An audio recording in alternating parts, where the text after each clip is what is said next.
Assalamualaikum warahmatullahi wabarakatuh.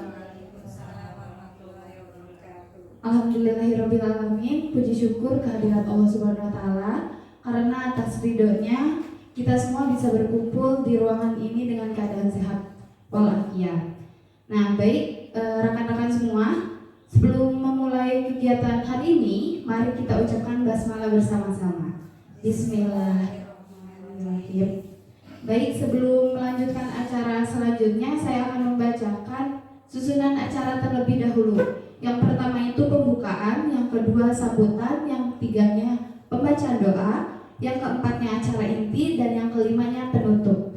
Baik, kita lanjutkan ke acara selanjutnya, yaitu sambutan dari rekan sejawat kepada Ibu Sri SPD. Saya persilahkan. Assalamualaikum warahmatullahi wabarakatuh. Pertama saya ucapkan kepada rekan sejawat juga Bu Ajijah yang telah memberi saya waktu dan kesempatan untuk memberikan sambutan di sini. Kepada yang terhormat terutama Ibu Eka Yuliana juga sebagai model aksi nyata modul ini, dan kepada rekan-rekan sejawat yang hadir di sini.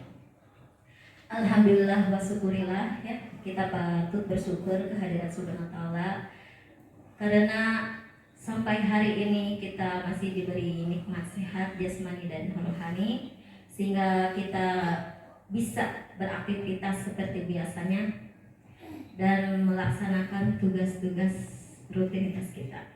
Di sini saya diberi kesempatan untuk memberikan sambutan oleh rekan-rekan sejawat. Jadi di sini saya adalah perwakilan dari rekan-rekan guru yang lain. Di mana di sini kita berkumpul guru-guru SDN Cipayung 7 untuk menghadiri aksi nyata dari rekan sejawat kami yang bernama Eka Yuliana SPD. Di situ dimana dinyatakan materinya tentang membuat kesepakatan kelas sebagai langkah awal membangun budaya positif. Alhamdulillah, saya pribadi sebagai rekan sejawat Bu Eka Yuliana SPD sangat bersyukur, ya, karena ini mungkin di sini adalah gebrakan. Dikatakan gebrakan, memang gebrakan baru dari kami. Ada guru yang begitu aktif, antusias, sangat mendobrak dunia pendidikan. Ya, karena mungkin dia keteladanannya, keulatannya, sehingga dia maju terus. Di sini kami pastinya sangat mendukung.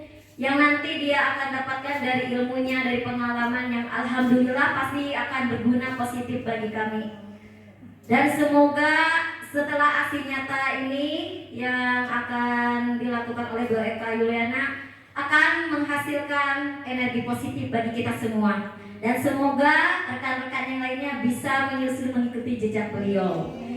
Dan kita pasti berharap tidak hanya di sini aksi nyata ini, tetapi Bu Eka semoga kedepannya semakin maju dan maju terus.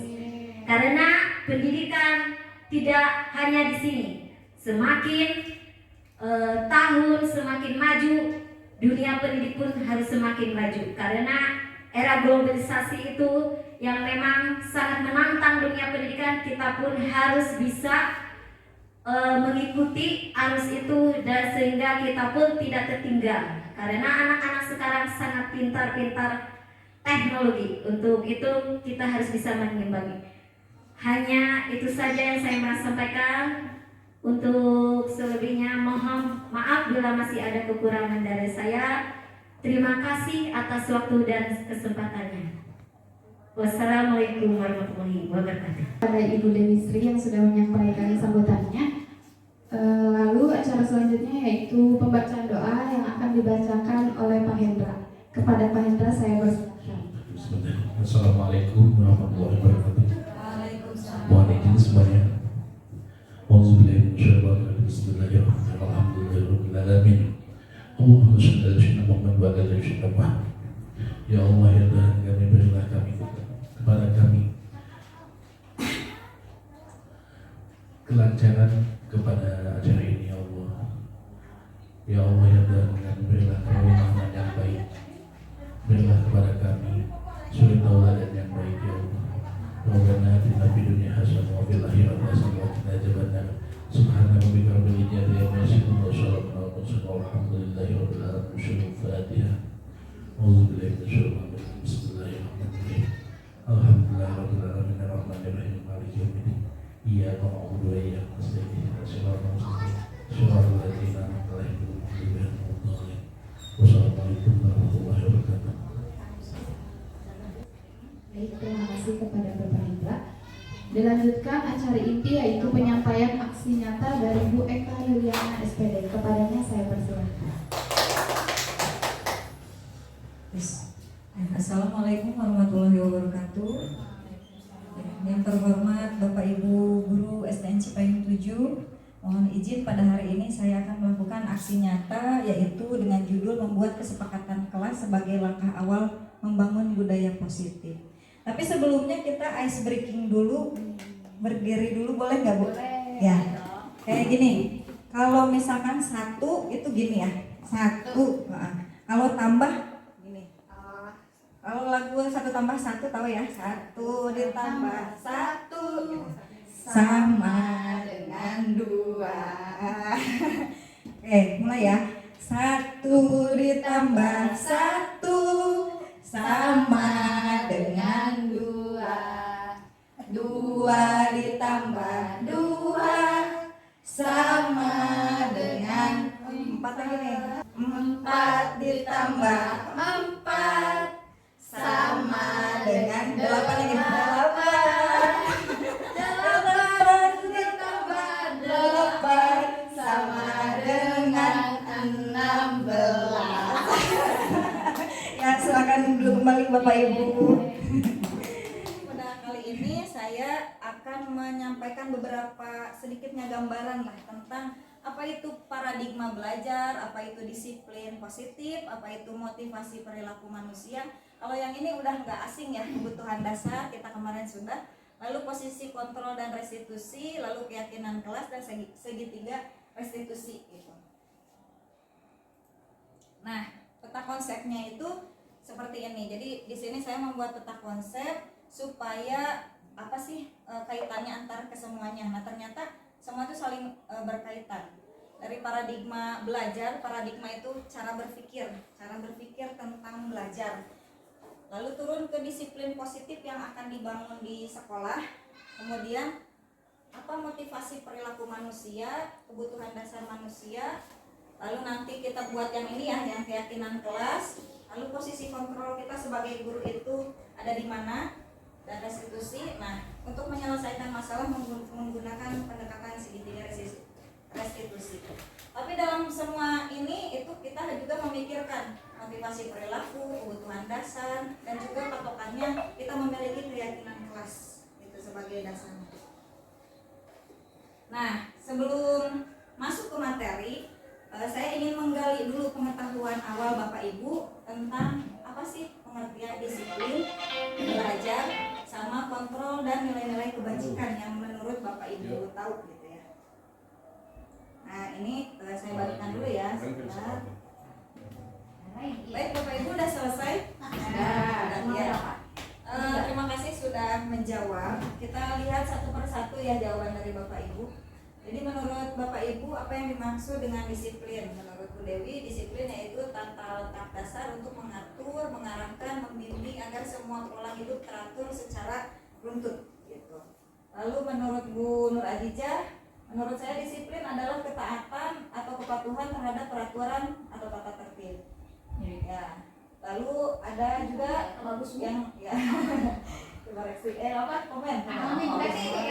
Ya, dari Bu Tati yaitu taat peraturan. Lalu kalau dari Amin juga ini kunci sukses yang penting ketika kita disiplin kita mencapai tujuan gitu. Lalu menurut Bu Dias, disiplin adalah perilaku kepatuhan pada aturan yang berlaku di suatu tempat. Kemudian menurut Pak Awang, disiplin adalah kepatuhan kepada peraturan yang ada atau pada tata tertib dan sebagainya. Lalu disiplin merupakan tanggung jawab. Nah, tidak ada yang salah dari semua jawaban ini. gitu ya. Bapak Ibu guru udah jawab dengan luar biasa, hebat. Nah, yang selanjutnya belajar. Menurut Bu Ajijah, belajar adalah usaha yang memperoleh ilmu. Jadi baru didapat gitu ya, yang memperoleh ilmu atau kepandaian. Lalu menurut Bu Dewi, belajar menggali sesuatu untuk mengetahui yang tadinya tidak tahu menjadi tahu, yang tadinya tidak bisa menjadi bisa, dan pastinya akan menghasilkan sesuatu.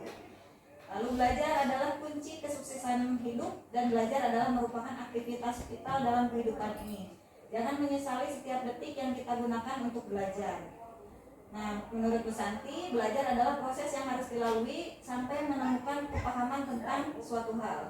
Lalu menurut Bu Dias, belajar adalah perubahan baik itu pengetahuan maupun perilaku yang terarah ke arah positif atau lebih baik. Lalu usaha dari belum bisa menjadi bisa, dari belum tahu menjadi tahu. Sama ya jawabannya dengan yang di atas tadi. Lalu menurut Pak Awang, belajar adalah berusaha memperoleh ilmu dan berlatih untuk meningkatkan kemampuan atau skill pada diri pribadi. Jadi di sini dapat diambil kesimpulan, belajar adalah dari yang tadinya belum tahu menjadi tahu, yang tadinya belum bisa menjadi bisa gitu ya. Jadi proses mendapatkan ilmu, pengetahuan, dan merubah perilaku gitu ya. Nah, lalu kontrol itu apa? Menurut Bu Dewi adalah sebuah bentuk pengendalian dalam mengukur tingkah laku agar tidak lepas kendali atau lepas landas sehingga semuanya terarah sesuai porsinya gitu ya.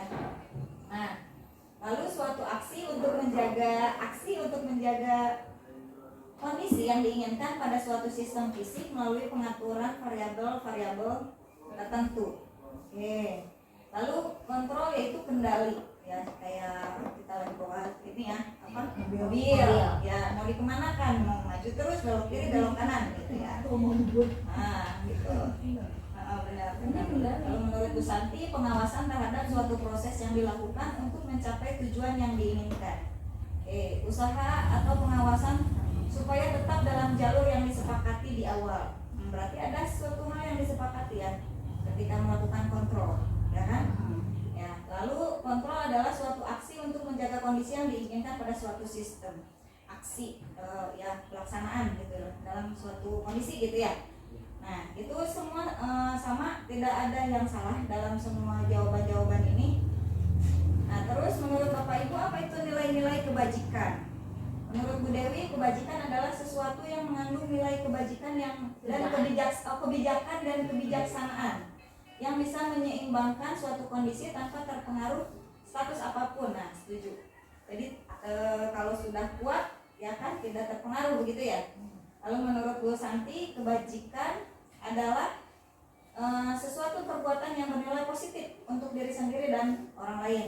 Oke, setuju juga sama. Aspek yang dianggap ideal untuk dilakukan, setuju. Lalu nilai kebajikan merupakan nilai yang dihasilkan dari perilaku yang baik. Oke.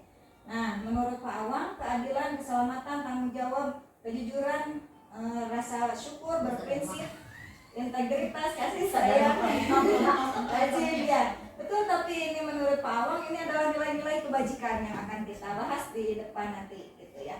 Nah, berarti di sini kita sepakat ya bahwa untuk mendapatkan nilai-nilai kebajikan atau kontrol atau disiplin itu semua itu harus hal-hal yang positif begitu ya. Tapi juga di sini dalam belajar kadang menemukan kesalahan-kesalahan, dan kesalahan itu merupakan proses untuk belajar itu sendiri. Nah, Bapak Ibu, apakah makna disiplin? Disiplin berasal dari bahasa Latin yang artinya disiplina, yang artinya belajar itu sendiri. Itu belajar ya itu tadi, mendapatkan sesuatu yang baru yang tadinya tidak tahu menjadi tahu, atau memperbaiki diri atau apapun itu. Pokoknya mendapatkan sesuatu. Jadi disiplin sendiri itu dari proses belajar gitu kan, dan mengandung nilai-nilai kebajikan nantinya. Nah, makna asal dari kata ini berkonotasi dengan disiplin diri dari murid-murid Socrates Plato. Socrates Plato ini sendiri adalah filsafat kuno yang memang sudah tidak ada saat ini. Nah, disiplin diri membuat orang menggali potensinya menuju sebuah tujuan apa yang dia hargai. Namun dalam budaya kita, makna kata disiplin telah berubah menjadi sesuatu yang dilakukan seseorang pada orang lain untuk mendapatkan kepatuhan. Misal, saya datang siang karena kepala sekolah tidak datang ke sekolah, misal contoh. Atau saya menggunakan pakaian karena peraturan pakaian itu gitu. Jadi jadi disiplinnya telah berubah karena eksternal, faktor eksternal, sedangkan disiplin yang akan kita pelajari itu adalah disiplin diri gitu, dari dalam diri. Nah, kemudian kecenderungan umum adalah menghubungkan kata disiplin dengan ketidaknyamanan.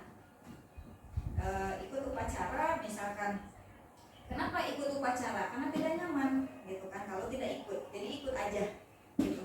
Nah, itu juga ke siswa, ke murid ya, ke murid. Bukan dengan apa yang kita hargai atau pencapaian suatu tujuan mulia. Bukan karena memang kita menghargai bendera itu, atau bukan karena murid itu menghargai bendera, mereka disiplin ikut upacara, tapi karena takut dimarahi oleh guru. Nah, itu perubahan yang terjadi gitu di kita. Nah, sekarang saya ingin mengajak Bapak Ibu untuk melakukan kegiatan cobalah buka. Jadi Anda adalah A, jadi berpasang-pasangan, berdua-berdua. Coba Anda adalah A, misalkan si orang A, tugas Anda adalah mengepalkan salah satu tangan Anda. Coba Anda bayangkan bahwa Anda menyimpan sesuatu yang sangat berharga di kepala tangannya. Anda perlu menjaga benda tersebut sekuat tenaga Anda karena begitu pentingnya untuk kehidupan Anda. Nah, tugas B mencoba dengan segala cara untuk membuka kepalan tangannya. Nah, teman Anda B boleh membujuk, boleh menghardik, boleh mengintimidasi, boleh memarahi, menggoda, menggelitik, bahkan menawari Anda uang agar Anda bersedia membuka kepalan tangan Anda. Nah, cobalah kegiatan itu secara berpasang-pasangan. Nanti selanjutnya ada pertanyaan. Ya. Ini siapa nih? Yang menghafalkan. Dan nanti gantian. Nanti gantian. Kadang jadi A, kasih Deki. Tahu bisa lihat. Apa sih? Ini di dalamnya ada apa sih? Ini harus coba kita buka. Ini kamu pegang apa dari tadi? Aku mau minta. Nanti juga akan selalu dibuka. Apakah Anda atau B membuka kepalan tangan Anda? Enggak. Mengapa? Apa alasan Anda atau B membuka kepalan tangan Kalau Anda? dibuka kenapa? Boleh dibuka, boleh. Boleh yang dibuka. Boleh Bu Santi. Dijawab Jawab Santi aja, Bu Santi yang paham. Aku merasa punya nilai kebajikan. Jadi Dengan rayuan Bu Tati boleh. Harus kita jaga dulu sebisa mungkin. Jangan sampai orang lain untuk dipinta orang lain, apalagi untuk berbagi. Sebisa mungkin kita pertahankan dulu, karena yang berharga dalam hidup itu adalah inti dari mencintai diri kita sendiri, menjaga diri kita sendiri. Nah, itu alasannya dalam kegiatan ini sesungguhnya siapa yang memegang kendali atau kontrol untuk membuka diri kita sendiri ya. Nah, itu kontrol gitu. Begitu juga sama di murid gitu ya. Nah, sebetulnya kita itu sedang mengalami ilusi-ilusi yang saya sebutkan tadi. Begitu juga sama di murid. Apakah murid mau menerima pengetahuan yang kita berikan, itu tergantung mereka. Nah, kita sekarang sedang mengalami ilusi kontrol. Kita merasa bahwa guru dapat mengontrol murid. Padahal tidak. Nah, padahal murid sendiri yang memilih untuk menerima atau tidak. Makanya kenapa di kelas murid kan seringnya bercanda dan lain sebagainya, karena mereka memilih untuk tidak mau menerima pembelajaran gitu. Lalu ilusi yang kedua bahwa kritik dan membuat orang merasa bersalah dapat menguatkan karakter, padahal salah. Kalau kita membuat murid merasa bersalah, itu membuat dia menjadi karakter terburuk dalam diri. Apalagi kita sebagai guru ya kadang menggunakan kata-kata halus tapi isinya negatif. Nah, gitu. Jadi kita menganggap bahwa merasa bersalah itu dapat menguatkan karakter, padahal enggak.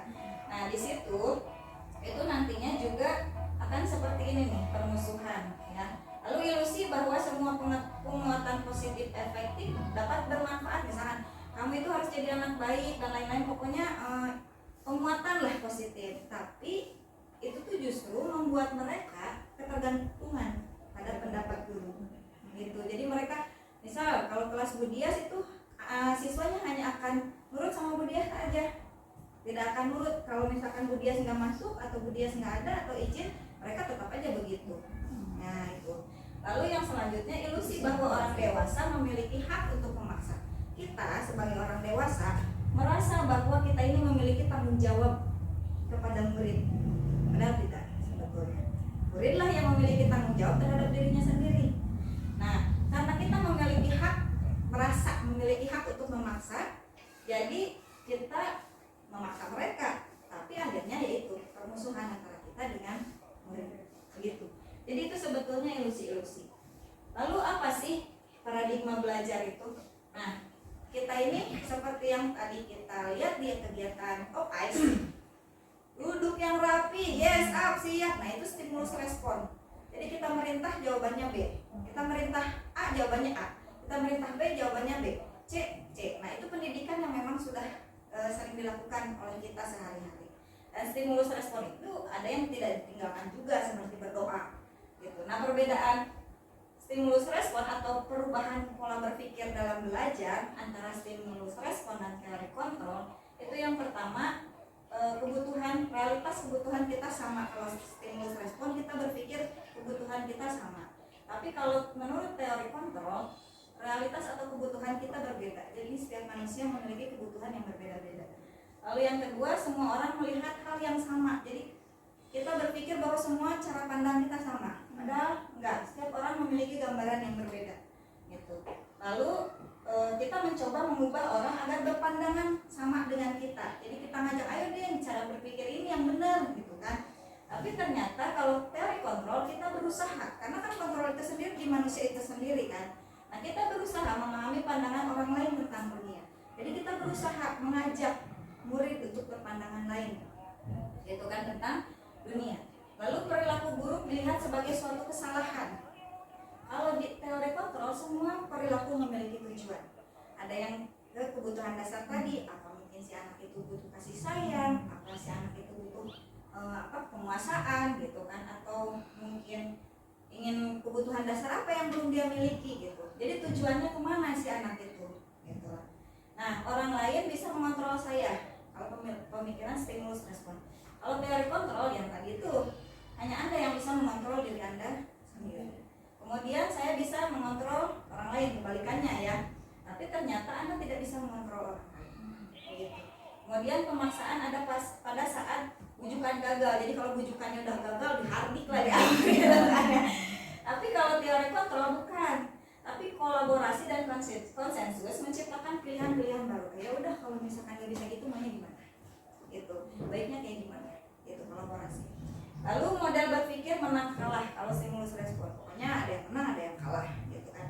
Tapi kalau teori kontrol menang-menang gitu. Jadi win-win solution ya kalau kita sering tahu. Nah, ini peta konsep juga sama, ini dari Kemendikbud. Disiplin tadi sudah. Nah, ini sekarang kita ke teori motivasi ya. Nah, motivasi perilaku manusia itu ada dua. Yang pertama itu eksternal, yang kedua itu internal. Kalau eksternal tentunya sama ekstrinsik ya kan. Eksternal berarti kan dari luar. Nah, kalau internal berarti kan dari dalam. Kalau eksternal itu untuk menghindari ketidaknyamanan atau hukuman apa yang akan terjadi apabila saya tidak melakukannya. Ketika murid masuk ke kelas, dia berpikir takut dimarahin guru. Baik, kamu kenapa berangkat ke sekolah itu? Tujuannya apa? Jawabannya, saya takut dimarahin ibu saya takut dimarahin guru, saya takut nanti dihukum dan lain sebagainya. Nah, itu motivasi dari luar gitu. Lalu yang kedua, untuk mendapatkan imbalan dari orang lain atau institusi apa yang akan saya dapatkan apabila saya melakukannya. Misal, kita guru bekerja untuk apa? Supaya dapat gaji. Bekerja untuk apa? Supaya diakui oleh masyarakat bahwa kita adalah guru. Nah, itu adalah motivasi ekstrinsik, sifatnya dari luar. Kalau sifatnya dari luar itu sementara gitu, nggak jangka panjang tapi jangka pendek. Lalu kalau motivasi internal itu apa? Untuk menghargai diri sendiri. Saya akan menjadi orang yang seperti apa bila saya melakukan. Jadi untuk diri sendiri, saya akan menjadi orang yang seperti apa bila saya melakukan. Saya akan menjadi orang yang seperti apa bila saya jadi guru. Saya ingin menjadi orang yang seperti apa bila saya jadi murid. Jadi dari dalam. Ini kebutuhan dasar manusia. Kemarin kita sudah ngisi kuesioner ya tentang kebutuhan dasar manusia. Itu cukup Bapak Ibu saja yang tahu kebutuhan dasar manusia apa yang masih kurang gitu kan. Itu untuk diri sendiri saja jawaban itu. Nah, kebutuhan dasar manusia. Sebelumnya saya berpikir kebutuhan dasar manusia itu hanya 3, sandang, pangan, papan. Jadi ketika ngelihat orang jalan-jalan, ngapain sih boros-boros gitu kan, main-main kemana, ngabisin duit gitu kan. Padahal ternyata bukan, emang itu salah satu kebutuhan dasar manusia. Mungkin kesenangan, mungkin kebebasan gitu. Jadi kebutuhan dasar manusia itu ada 5. Yang pertama, kasih sayang dan rasa diterima. Maksudnya apa? Kebutuhan untuk diterima. Kita memiliki rasa untuk diterima oleh orang lain. Itu jadi kasih sayang bukan hanya cinta-cintaan aja, bukan, tapi kebutuhan untuk diterima oleh orang lain gitu. Kita bayarnya murid, kenapa ya anak ini cengeng, benar dikit-dikit ngadu gitu. Oh mungkin dia ingin diterima, ingin dikasih sayang oleh gurunya. Lalu yang kedua, kebebasan, kebutuhan akan pilihan gitu. Jadi ini boleh nggak ya saya ini boleh nggak ya saya ini gitu kan. Nah itu kebebasan. Jadi berhak nggak sih kita memilih ini dan itu. Kalau si murid merasa terlalu ikut peraturan gitu kan yang menurut mereka menyiksa, ya itu kebebasannya terkungkung gitu. Nah kemudian kebutuhan yang ketiga yaitu kesenangan. Kebutuhan akan merasa senang, ya seperti tadi yang saya bilang, kalau keluar jalan-jalan gitu kan kita pikir kita pikir ngabisin uang gitu, padahal itu bukan, itu salah 5 dari kebutuhan dasar gitu ya. Lalu yang keempatnya penguasaan ini kebutuhan pengakuan atas kemampuan. Jadi ketika seseorang memiliki kemampuan tertentu, dia ingin diakui oleh orang lain. Itu kebutuhan dasar juga sama. Nah dari keempat kebutuhan dasar ini tujuannya satu, bertahan hidup. Nah dari bertahan hidup itu adalah kesehatan, rumah, makanan. Masuk juga tadi sandang, pangan, papan gitu. Jadi bukan dari sini ke sini, tapi dari sini untuk ke sini ternyata gitu ya, kebutuhan dasar manusia. Nah saya mau ngajakin Bapak Ibu ya untuk ada beberapa soal kuisis. Ada beberapa soal kuisis. Kasusnya di murid, menurut Bapak Ibu itu kebutuhan dasar yang mana ya ketika anak begitu gitu ya. Nah kalau kuisis berarti kan games ya, kita lihat di sini bisa masuk. Ada musiknya. Masukin nama aja.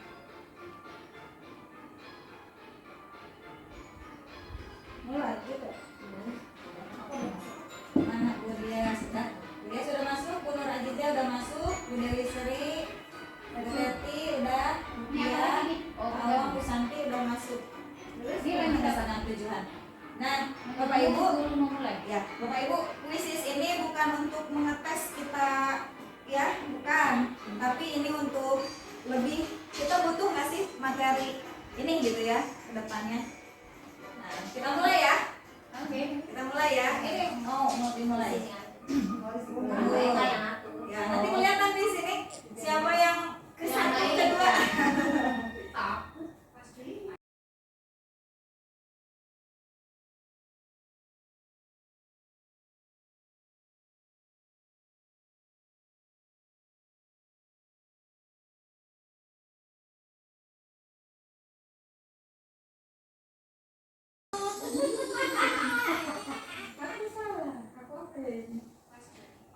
Yang bapak kesalahan adalah proses belajar. Emang saya mau salah benar lagi.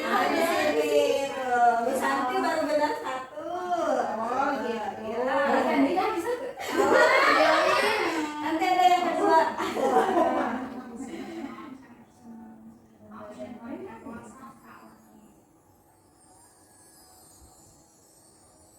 Bisa dideg-degan anak jawab.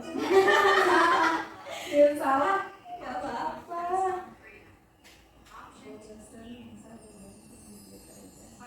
Ayo Bu Dewi. Wah Bu Santi juga naik. Wah Bu Awang naik. Masih Bu Dewi yang ke-1. Wow. Iya kan?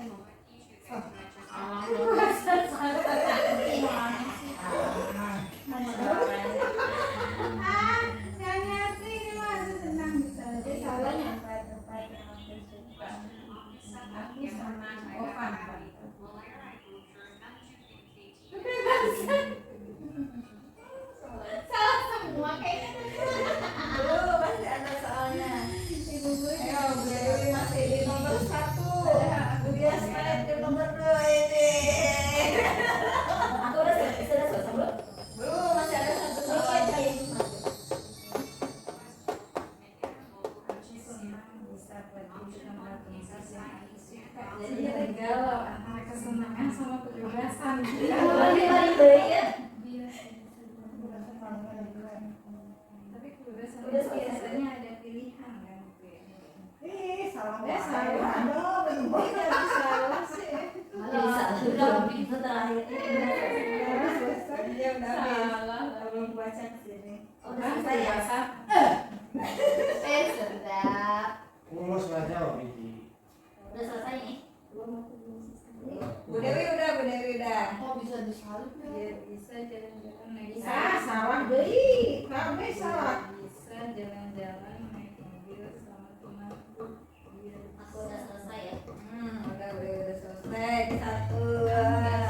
Oh, salah. Masih bisa disalin buku teti itu.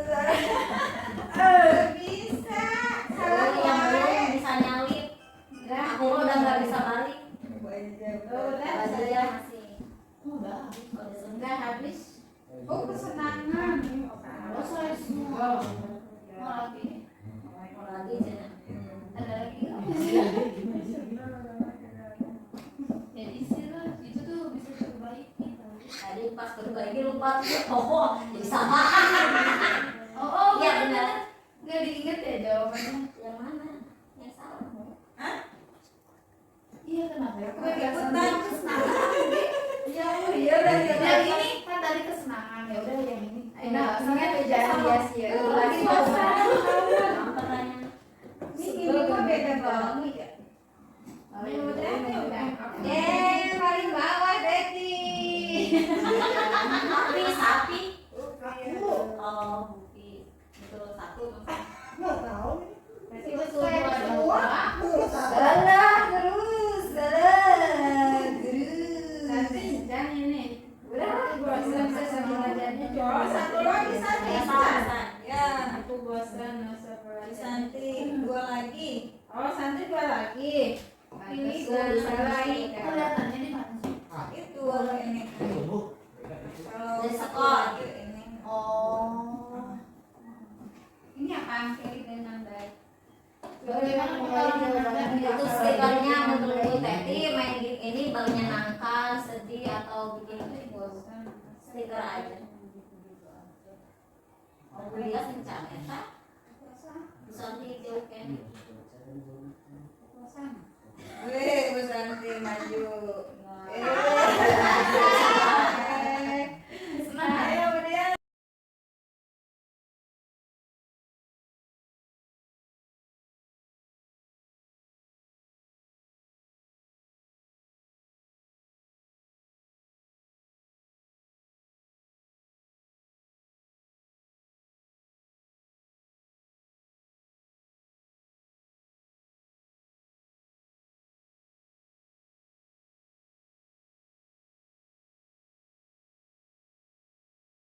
Tinggal Bu Santi, Bu Santi. Santi satu lagi.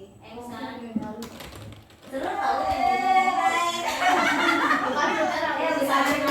Oke. Udahan ya? Ya. Lagi. Nih, mau difoto dulu nggak?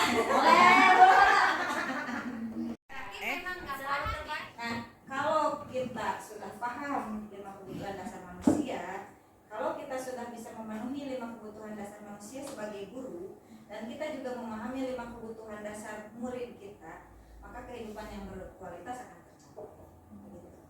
Nah, selanjutnya itu posisi kontrol. Guru memiliki 5 posisi kontrol.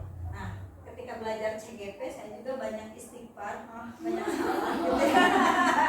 Ternyata saya banyak salah selama ini gitu. Nah, kita gitu kan sebagai guru ada di posisi mana? Yang pertama penghukum. Seorang penghukum bila menggunakan hukuman fisik maupun verbal, itu adalah guru sebagai penghukum. Kalau yang kedua pembuat orang merasa bersalah. Pada posisi ini biasanya guru akan bersuara lebih lembut gitu kan. Kamu dari kemarin gitu kan salah mulu ya. Kayak gitu. Lalu yang teman, guru pada posisi ini tidak akan menyakiti murid, namun akan tetap berupaya mengontrol murid melalui persuasi. Nah, teman ini tidak salah dan hanya saja murid akan ketergantungan kepada guru gitu. jadinya motivasinya. Nah, ini kalau di posisi manajer, ketika ada suatu permasalahan, kita bertanya kepada siswa. Yang pertama itu menstabilkan identitas dulu, gitu kan. Kamu bukan orang satu-satunya yang pernah melakukan kesalahan. Boleh nggak ibu tahu kenapa kamu melakukan kesalahan? Misal, boleh nggak ibu tahu kenapa kamu datang terlambat ke sekolah, gitu kan? Dan boleh nggak ibu tahu kenapa kamu bercanda terus sama temennya, gitu? Itu kan yang khusus lagi. Ya, satu lagi bentar. Kita tulis lagi ya. Ini nama posisi kontrol. Jadi kita ada di sudah penting nggak sih ini kita untuk tahu, gitu kan? Seperti yang tadi, bukan untuk ngetes kecerdasan, bukan. Ya, biar kita tahu ini penting nggak. Kalau penting nanti kita pelajari lebih dalam. Ya, 5 posisi kontrol. Belum. Oh, lagi yang tadi. Bukan. Beda. Kalau sekarang 5 posisi kontrol. Oh, maksudnya linknya Lainnya beda. Beda. mau dicoba tadi. Kode game tidak valid. Ini yang sekarang. Sekarang Yang di bawah. Oh, baru nih ya.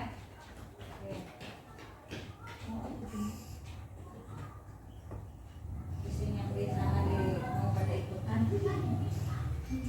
Oke, Bu Dewi udah masuk, Bu Dia sudah masuk, Bu Cica udah masuk, Bu Teti, Bu Tia udah. Nama itu 500 peserta sini masuk. si keke.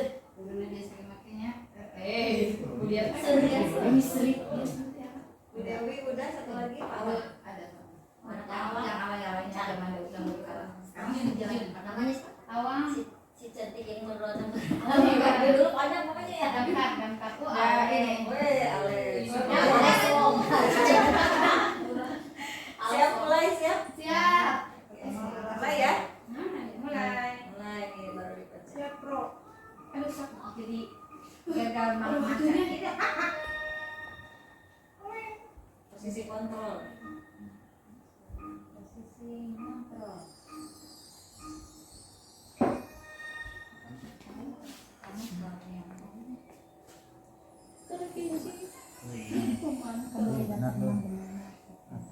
salah deui, salah.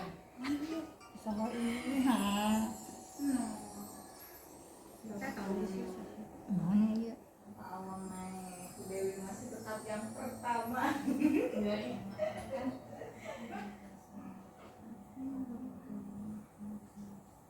Wih, Santi naik. Santi naik. Ayo. Aduh, ya orang tuh mana ya? Pertanyaannya. Ya salah. Jelek banget.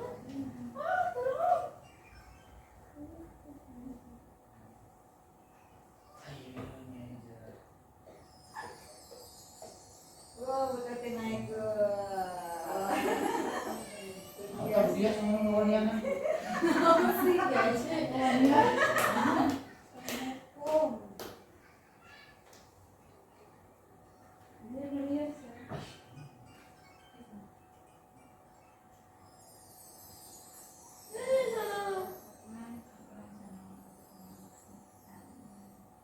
Antara teman dan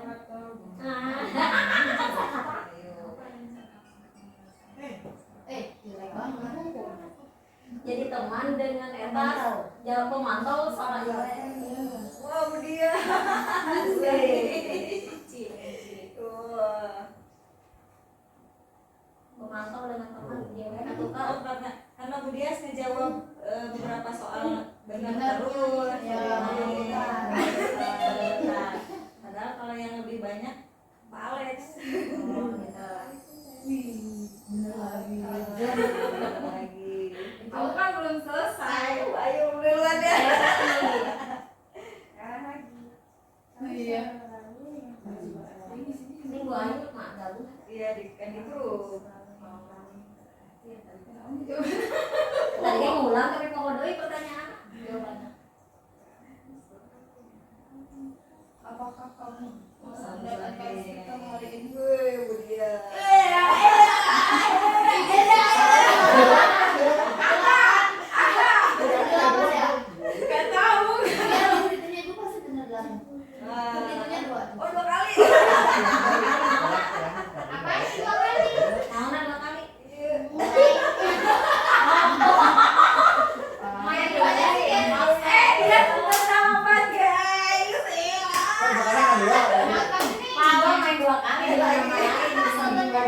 Jadi dia mengingat tadi yang ulang saya bilang dia kalau belum tak Masa ini diulang lagi? Pilih ya.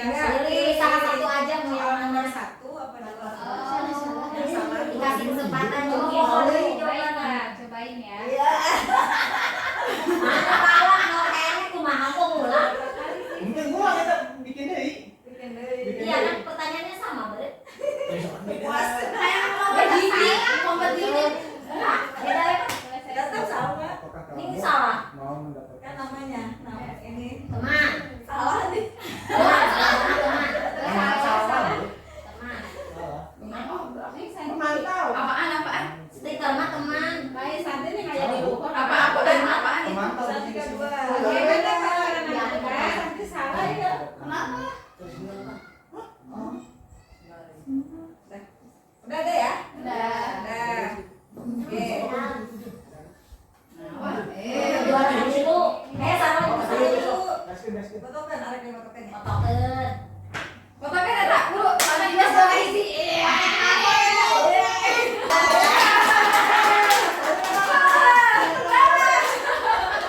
Ganti apa ya? Ganti game dari. Ini saya bikin semua. Ya, ganti. Tapi pakai kawat juga bagus loh, Bu. Ya, kalau sekarang kita membuat peraturan kelas, membuat keyakinan kelas, kesepakatan kelas sesuai judul. Nah, ini baru yang akan kita lakukan. Pertamanya membuat peraturan kelas dulu di kertas ini. Ya. Jadi, tapi kan kita ini kan ada bangunan atas sama bangunan bawah. Gimana kalau dikelompokkan? Jadi kalau guru-guru yang bangunan atas dengan bangunan atas, guru-guru yang bangunan bawah, bangunan bawah, tapi jawabannya boleh sama sih. Gitu. Jadi kita membuat peraturan karena memang yang diperhatikan kenapa judul yang diambil membuat kesepakatan yang diperhatikan di sekolah kita ini memang masih lemah di peraturannya gitu. Jadinya peraturan kelas yang nantinya akan menjadi keyakinan kelas dan kesepakatan kelas itu menjadi pedoman untuk kita berbudaya positif gitu ya. Nah, pertama membuat peraturan kelas dulu, boleh dibagiin di kelas atas kelas bawah, atau siapa yang nulis, siapa yang gimana? Boleh berkelompok dulu atau doang sama Bu Ajijah. Bertiga. Oh, berarti di sini. Ini 4 sama 4. Bawah mah. Boleh posisi duduknya di ini dulu sesuai. Jadi kalau yang sekarang itu peraturan kelas itu kata-kata negatif tidak apa-apa itu ya, itu dulu karena kan bentuknya peraturan.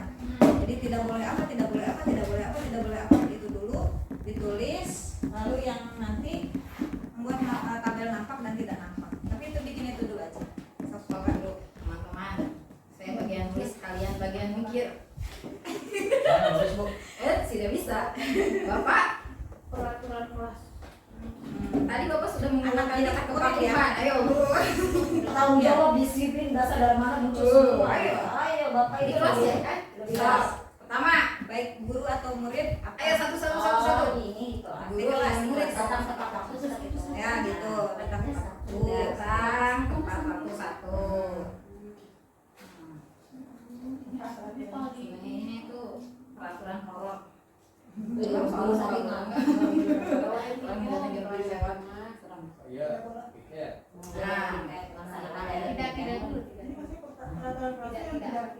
Iya. Boleh negatif, Boleh negatif. Tapi inti maksudnya tuh tidak boleh gitu misalkan. Iya boleh. Itu kan kalimat negatif ya.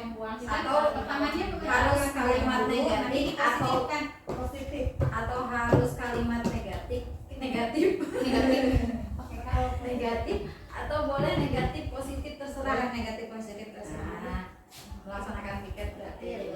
Negatif itu ada kata jangan. Ya. Jangan membuang sampah di bawah meja. Piket Isinya orang beda membuang sampah di kelas. tidak membuang sampah di kelas karena kita Wah, kelas tentunya. Buku tuh sok berantakan. benar kayak di kolom Di bangku. kalau Tahu pernah? Salah. Merapikan kembali buku yang telah digunakan kemudiannya ganti nama.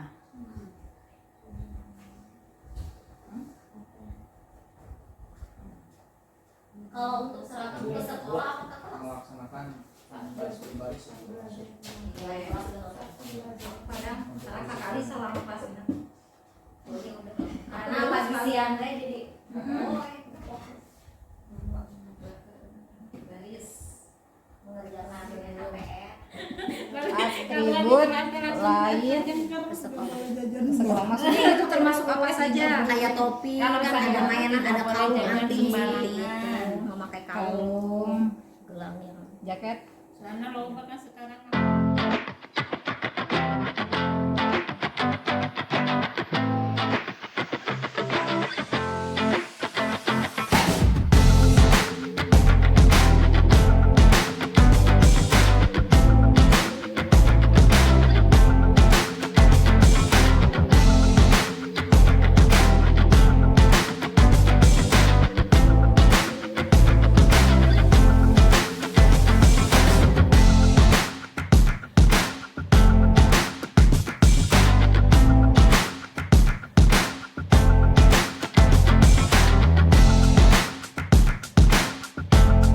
Setiap organisasi punya nilai-nilai kebajikan sendiri.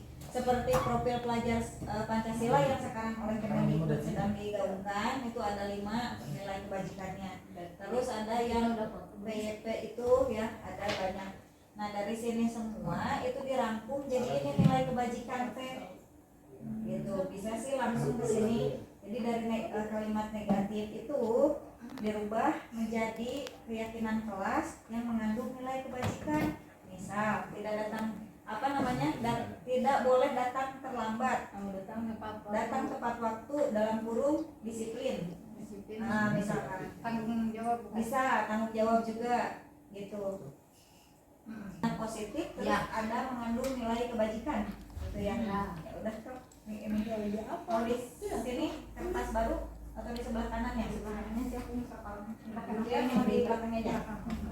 Karena aku pikir itu tadi Bu bikin apa itu maksudnya? Datang tempat waktu. Jadi Artinya ini Bu disiplin. nanti setiap organisasi punya nilai-nilai kebajikannya sendiri. Misalnya yang satu yang profil pelajar Pancasila yang sekarang lagi digaungkan sama Kemendikbud. Nah nilai kebajikannya itu ada 5, berima diri gitu kan rata-rata.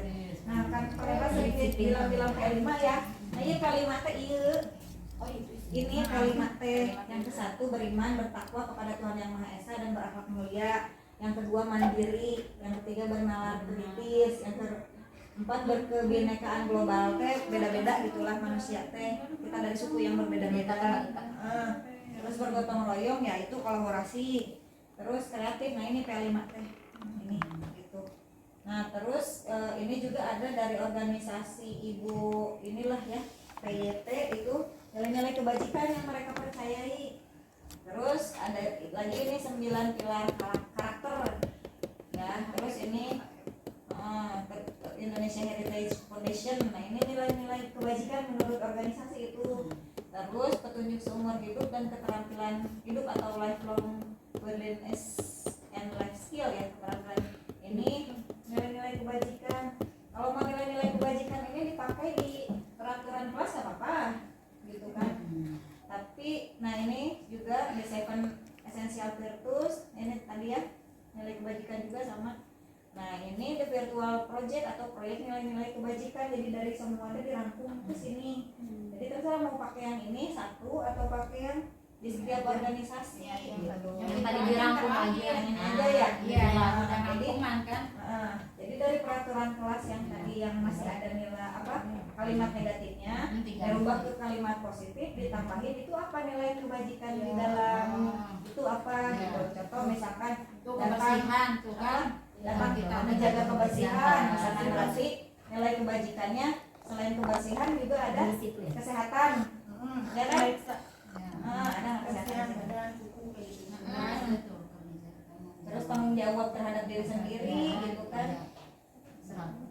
Ini tuh boleh diisi beberapa, misalkan satu kayak Ya, gitu. kasih Satu kalimat itu dan tanggung jawab. disiplin. Oh, kasih kalimat positifnya dulu. Ya, Dikasih kalimat positifnya ininya. dulu. Dikasih Kalau kalimat kalau dulu. itu masih negatif. Udah positif sudah kan? tidak positif. Ini kita udah positif ini. Kalau udah positif, kalau masih Ini. negatif berubah dulu ke kalimat Nah, positif. Oh, berarti terus kasih ini nilai menjaga kebajikan apa? kebersihan. Kalau misalnya nilai kebajikan itu lebih dari satu, Boleh masukin. boleh. disiplin, tanggung jawab. Nah, Pak, atau langsung aja kebersihan badan, kebersihan badannya adalah belajar. Tapi ini disiplin di sini kita kepatuhan gitu. Iya, maksudnya disiplin itu kan belajar. Datang tepat waktu kan belajar untuk mengontrol diri sendiri. Ya kan? Disiplin datang tepat waktu maksudnya disiplin aja sama tanggung jawab. Ada yang lain nggak? Berarti kalau membawa dia tanggung jawab kali ya. Dia bawa buku sesuai jadwal. Apa? Tanggung jawab atau apa? Kalau ada kali nilai kebajikan yang di luar dari sini dimasukin nggak apa-apa. Misalnya kayak kesehatan juga kan nilai kebajikan juga. Bijaksana. Ini membawa buku sesuai jadwal, berarti dia tanggung jawab, dia tahu jadwal. Bertanggung jawab terhadap tugas nerenya. Ya, bisa nggak? Bertanggung jawab terhadap tugas kan belajar. Tugasnya dia belajar kan aturan. Nanti bertanggung jawab terhadap aturan. Kalau berprinsip memang Bisa bersih. Disiplin ada pembentukan prinsip. Terus ini sebelum masuk berbaris apa disiplin. Oke, Bapak Ibu sudah selesai membuat kesepakatan kelasnya? Ya. Nah, ini sebelum kita membuat kesepakatan kelas bersama siswa, kita memiliki pegangan dulu gitu. Maksudnya apa yang sebaiknya dilakukan di kelas gitu ya. Nah, kalau di kelas nanti bisa Bapak Ibu memberikan kertas post-it misalnya, memberikan kertas post-it lalu coba menurut kamu gitu kan. Menurut kamu apa yang boleh dan apa yang tidak boleh dilakukan di kelas. Nah, nanti si post-itnya dikumpulkan lalu dibuatlah kesepakatan antara murid dan siswa gitu ya. Terima kasih untuk pembuatan kesepakatan kelasnya yang mengandung nilai-nilai kebajikan. Nah, satu lagi tapi ada ini membuat sumbuye gitu. Jadi apa sih yang boleh terdengar oleh kita di kelas, yang boleh terlihat di kelas, dan yang boleh berperilaku gitu, yang boleh kita berperilakunya apa aja, atau dari nilai-nilai kebajikan tadi. Dari kesepakatan tadi kan ada nilai-nilai kebajikan. Nah, nilai-nilai kebajikan itu yang perilaku apa aja gitu yang diperlihatkan gitu. Jadi bikin sumbuye, kalau di sebelah atas itu terdengar, sebelah kiri itu terlihat, sebelah kanan itu berperilaku. Itu lagi ya? Oke? Maksudnya itu dibuat berdasarkan itu atau tidak? Ya, berdasarkan ini. Jadi maksudnya itu berkelanjutan gitu ya? Berkelanjutan. Kelanjutannya ke sini. Iya.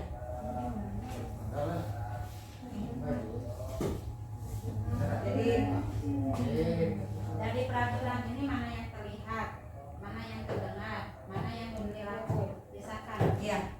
Tidak usah banyak, bisa dirangkum jadi satu juga nggak apa-apa.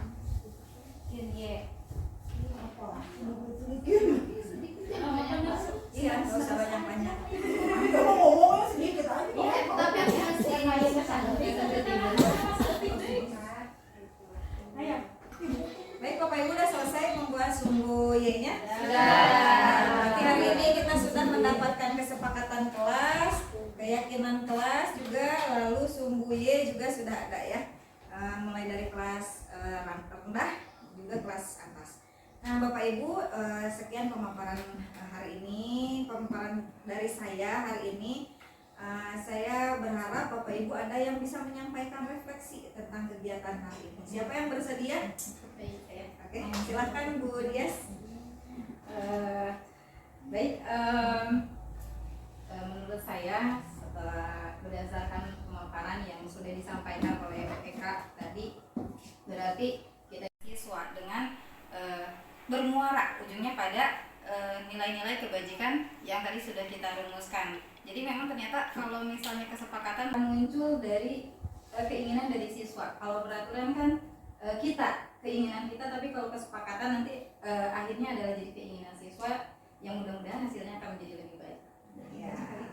Jadi tepuk tangannya dong. Seperti filosofi Ki Hajar Dewantara yang sedang digaungkan di CGP, yaitu berpihak pada murid gitu. Jadi kenapa bentuknya kesepakatan kelas? Karena kita harus berpihak pada murid. Nah, selanjutnya adakah di antara rekan-rekan guru yang bersedia juga menyampaikan kesimpulan? Siapa? Mangga. Oke, silakan Pak Awang. Ya. Jadi mohon maaf dan mohon izin, kesimpulannya bahwa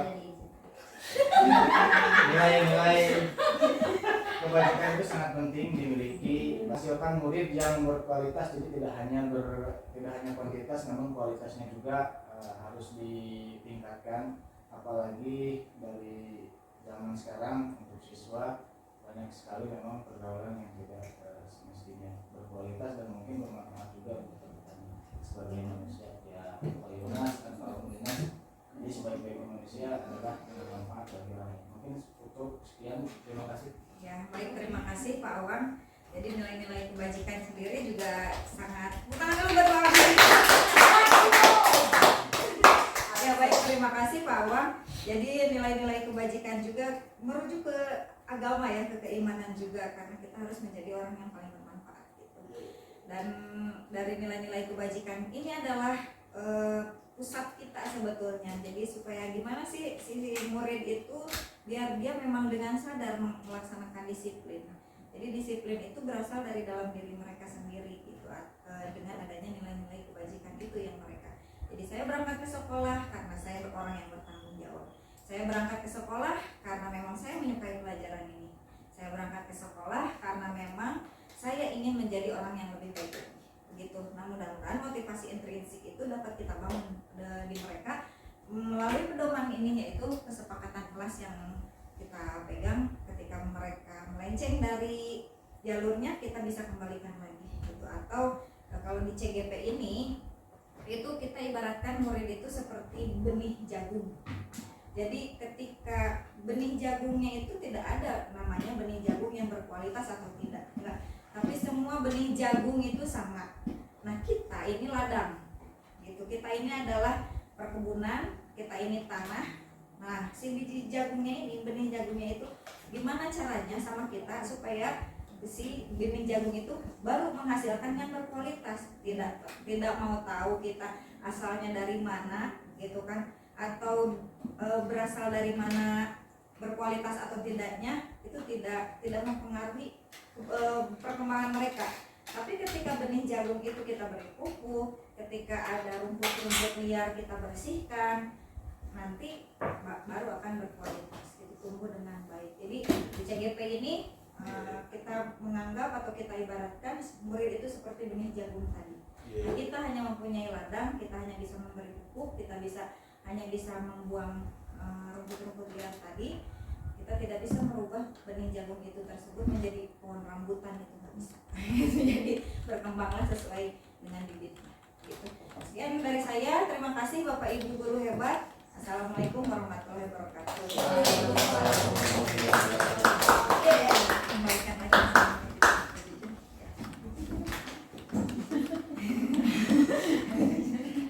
Baik, terima kasih kepada Bu Eka yang sudah memaparkan aksi nyatanya ya. Acara demi acara sudah kita lewati bersama ya, dari pagi hari tadi sampai siang hari ini. Alhamdulillah, mari kita ucapkan hamdalah bersama-sama. Alhamdulillah. Semoga apapun yang sudah disampaikan oleh Bu Eka bermanfaat bagi kita semua ya, dan diterapkan juga di masing-masing kelasnya. Baik, cukup sekian kegiatan pada hari ini. Wassalamualaikum warahmatullahi wabarakatuh. Waalaikumsalam.